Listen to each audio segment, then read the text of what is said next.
عبس وتولى أن جاءه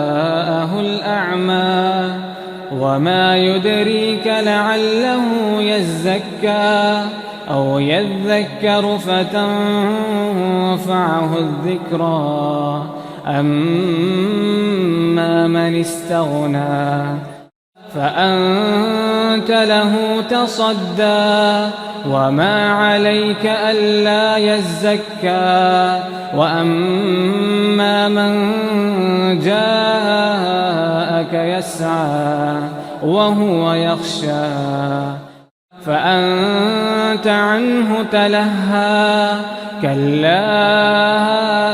إنها تذكرة فمن شاء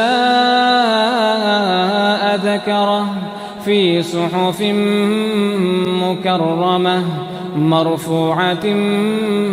مطهرة بأيدي سفرة كرام بررة قتل الإنسان ما أكفره من أي شيء خلقه من نطفة خلقه فقدره ثم السبيل يسره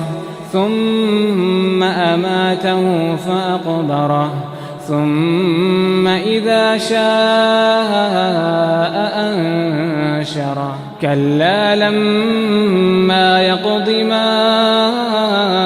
أمره فلينظر الإنسان إلى طعامه أنا صببنا الماء صبا ثم شققنا الأرض شقا فأنبتنا فيها حبا وعنبا وقضبا وزيتونا ونخلا وحدائق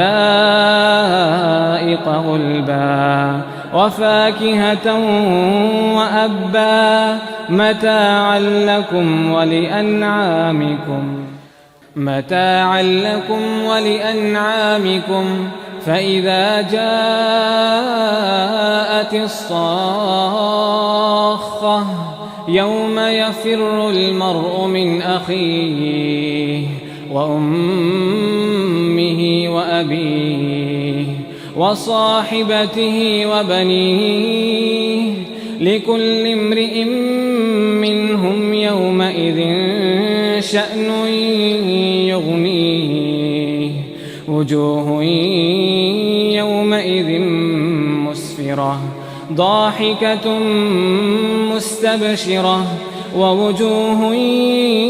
يومئذ عليها غبرة ترهقها قترة أولئك هم الكفرة الفجرة.